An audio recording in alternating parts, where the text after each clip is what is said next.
Ребят, всем привет! С вами Ева Лехцер, вы на моем канале, и я преподношу вашему вниманию очередной обзор. В этот раз с вами будем смотреть, смаковать колоду Steampunk Lenormand от Барбары Мур и Дианы Камарано.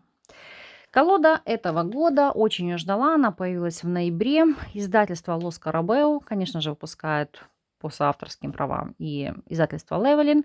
Но вот хочу с вами посмотреть, проработать и понять, что же купила. И довольна ли буду данным инструментом. Что нравится, могу сказать сразу. Плотная картонная упаковка.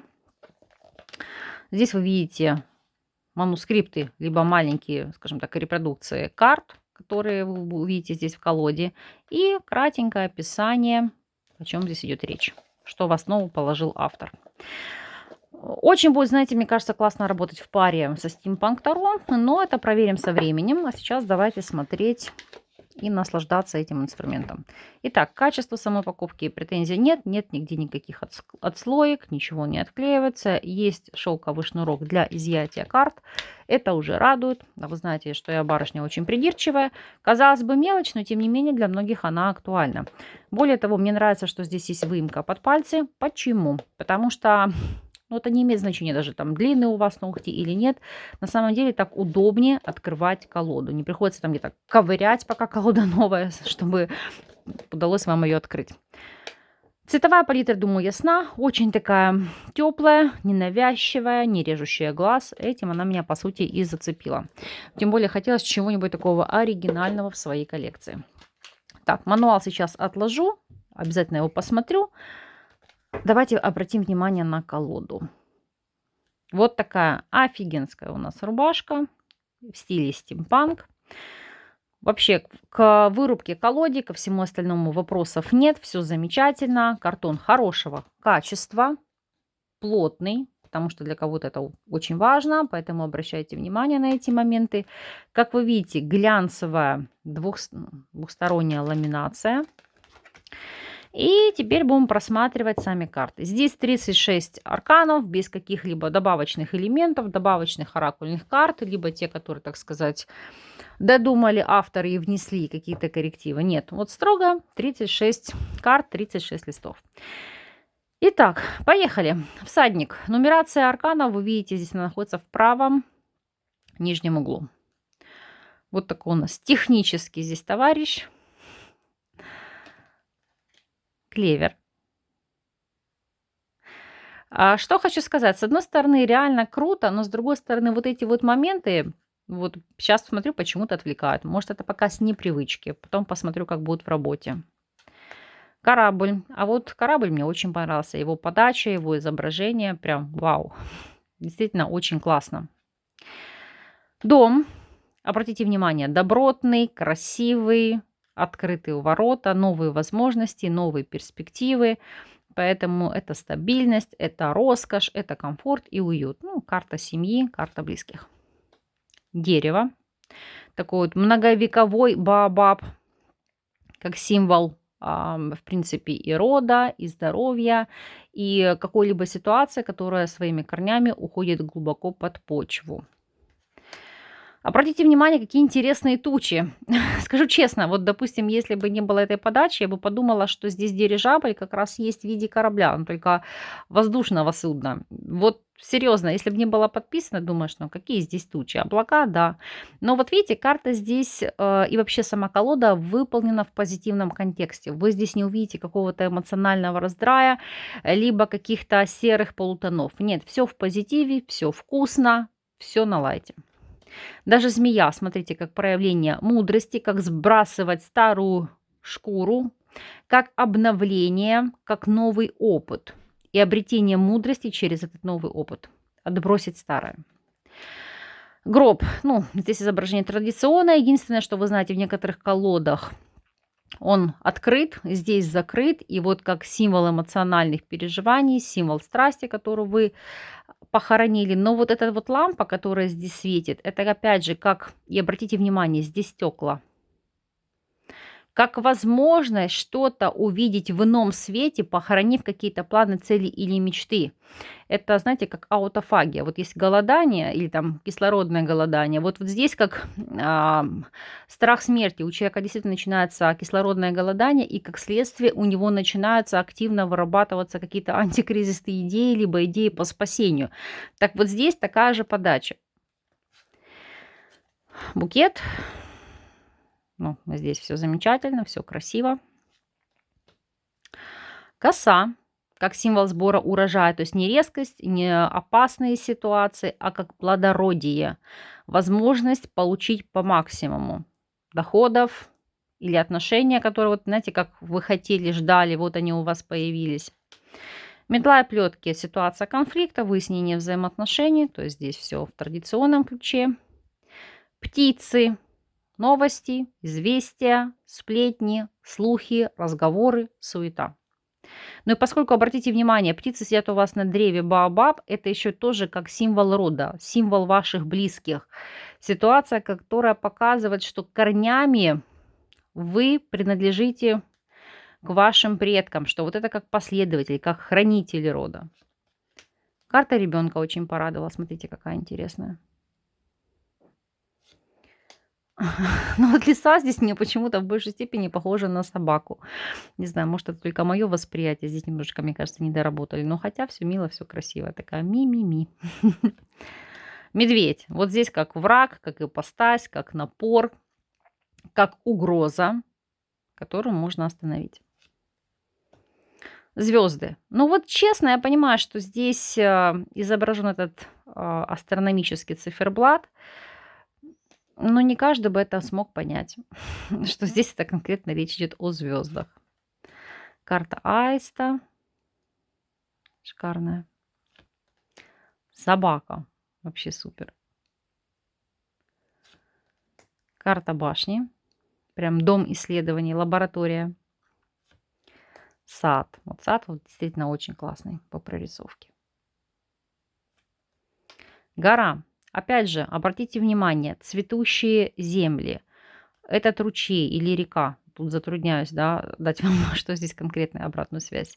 Тучи, которые рассеются. То есть это в первую очередь не как преграда, а как преодоление какого-то значимого для вас пути. Преодоление препятствий, потому что тучи рассеиваются. Очень интересно выполнена развилка. Вот это то, что действительно очень понравилось. От вас зависит, в какую сторону вы повернете. Крысы, они же мыши. Сердце. Ну вот я вижу этот клапан сердца и все остальное, но вот так сразу не поймешь, что это оно. Ну вот если ты закрыть, думаешь, боги, что это за агрегат? Но потом уже видно, что да, сердце. Кольцо. Здесь все видно, явно, очевидно. Сложная работа по созданию вот такой вот целостной структуры. Книга. Вообще очень круто выполнено. Письмо. Ну, естественно, образ мужчины. Такой вот джентльмен. Женщины. Карта лилий. Смотрите, как интересно подано и интерпретировано солнце. В виде лампочки. А солнце здесь напоминает только, ну, больше это напоминает мне как штурвал руля. Ну, вот это вот, что штурвал корабля, руль. Вот эта соосность. Ну, а так, ну, свет. Пролить свет солнышком. Вот здесь аналогично выполнена прорисовка Луны. И указание на циклы, да, убывающее, растущее, полнолуние. И так дальше. Карта ключа. Ну вот, может, как цветопередача сразу не читается, даже вот по форме, что это ключ. Сложно иногда сразу воспринять визуальный ряд. Рыбы очень интересные. Вот рыбы понравились, классные. Карта якоря. Стабильности, надежности. И крест. Так, сейчас перейдем к мануалу. Ну, в плане, могу сказать так, ничего нового для себя вы здесь вряд ли найдете или увидите. От себя что могу сказать по этой колоде? Стану ли я ее использовать на ежедневной основе? 100% нет. Это, знаете, как визуал, как инструмент, который можно красиво использовать для социальных сетей, для YouTube, для Instagram. Красиво выложить, отфотографировать, как что-то новое, уникальное, с чем хотелось бы поработать. И опять же, у меня на самом деле очень такой вместительный кабинет, но даже габариты поверхности моего рабочего стола, поверьте, у меня они, сейчас скажу, 6 на 2, то есть мне есть где разложить карты на моем столе. Но если вы делаете какие-то глобальные расклады по принципу «Большой дом Ленорман» или там «Все обо всем», либо какие-то годовые вещи, либо глубоко копаете информацию, вам будет работать сложно, потому что у вас карты, ну вот обратите внимание, вот выложили вы триаду, пошла дальше. Плюс вот если я выкладываю сразу, посмотрите, как наляписто. Слишком сложно это читать. Вот знаете, как по принципу все смешалось люди-кони. С одной стороны классно, но когда их уже много, это просто называют цветовое месиво. Возможно, только для меня. Поэтому рекомендую ли я ее к покупке? Нет. Как бы это сейчас странно не прозвучало. У меня нет претензий к качеству, к визуальному ряду, но это не рабочая лошадка. В качестве примера я могу сказать, у меня рабочие лошадки это Ленорман под розами, либо вот Рана Джордж, это вообще для меня топчик-топчик. Почему? Вы всегда выложите все 36 листов у себя на рабочей поверхности, какой бы маленькая она у вас ни была. Плюс здесь нет этого, вот знаете, цветового смешения. Каждая карта читабельна, что крайне важно в раскладах для погружения и получения информации. Плюс это всегда удобно. Вы взяли с собой в сумку, взяли в дорогу или просто вы работаете одновременно с несколькими колодами, у вас это не занимает много места. Поэтому вот эти колоды... Ленорман, у меня таких много больших, и Fairy Tail, и, господи, и Ленорман Звездочета, и чего там только нет в коллекции.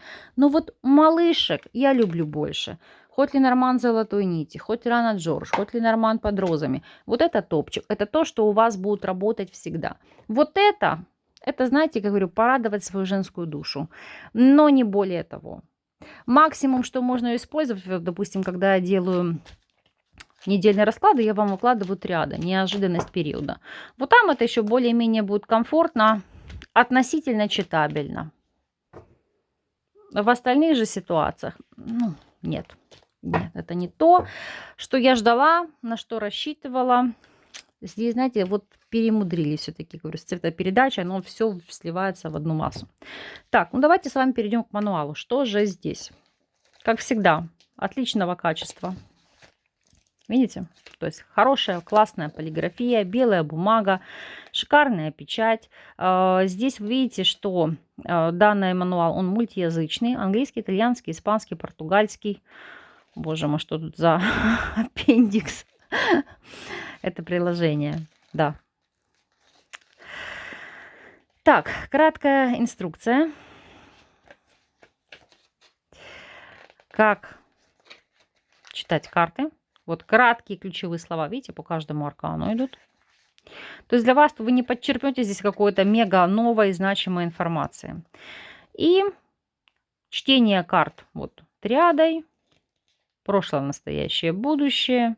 То есть как со всем этим работать. И 9-карточные расклады пошли, более объемные, более широкие. Но вот хотя бы эти 9 карт вам выложить, вам уже нужно место. Поэтому, ну так. А если будет большой расклад, так вообще проблематично. Вот, пожалуйста, гранд-табло. Вот где вы выложите его в таком формате? Вот если бы они были вот такие, мне кажется, это было бы гораздо удобнее, компактнее. Хотя я скажу честно, когда ко мне пришла Рана Джордж, я дико плевалась, думаю, боже, для кого вот это вот лилипутство придумали, что это за гадость, потому что, знаете, как рука была заточена под Ленорман среднего размера, ну, в основном классические колоды. И мне было как-то крайне неприятно, некомфортно работать с этой. Возможно, со временем я поменяю свое мнение относительно стимпанк Ленорман, но пока что вот это моя точка зрения, мой опыт, моя практика, которая уже позволяет делать какие-то выводы. Ну и маленькие секреты в плане того, как читать. Вот тут, видите, вам идет описание, как читать, как использовать. Что понравилось? Мне понравилось, что в конце этого мануала есть вот как аппендикс, да, или как мы сможем с вами прочесть, это как в первую очередь ваш справочник или как приложение, где вы можете кратко описывать или дописывать, я бы назвала скорее всего так, ваши какие-то ключевые слова, либо как у вас проигрываются арканы. Видите, они здесь поделены как позитивные карты, чтобы вам, видимо, было легче запомнить их описание. Нейтральные карты. Вот пошли. Хотя, ну вот здесь по карте медведь, ну какая же это нейтральная карта, особенно с позиции прорисовки. Вы же должны на визуальный ряд опираться. Поэтому нейтральная карта мне медведя крайне сложно назвать. То есть тут зависит от того, как он изображен. А то, что я там вижу, ну это точно не нейтральная карта. И что мы смотрим дальше? И негативные карты. Вот у нас это тучи, змея, гроб, плетки, лиса, гора, мыши, крест. Ну вот опять же, посмотрев на вот эти тучи, ну о каком негативе здесь может идти речь? Тут вообще не о нем. Или посмотрев на эту змею, которая сбрасывает кожу. Но все, что я могу сказать, что лживые друзья, да, которые отказываются от своих слов. Поэтому, ну, как-то, знаете, спорные моменты по этой колоде. Спорные. Свою точку зрения я по поводу этого инструмента озвучила, высказала. Жду, как всегда, вашей рекомендации, вашего видения данного инструмента. Если он вас, если нет, то купили бы или нет. То есть, как вам он зашел или не зашел. Поэтому делитесь, пожалуйста, своим мнением, оставляйте ваши комментарии, мне будет приятно их почитать. Особенно, если у вас есть какие-то интересные идеи для обзора, можете указать эти колоды. Если у меня даже их нет, постараюсь их приобрести и сделать для вас интересный обзор для вас значимых инструментов. Я вас искренне благодарю за просмотр. С вами не прощаюсь и до новых встреч.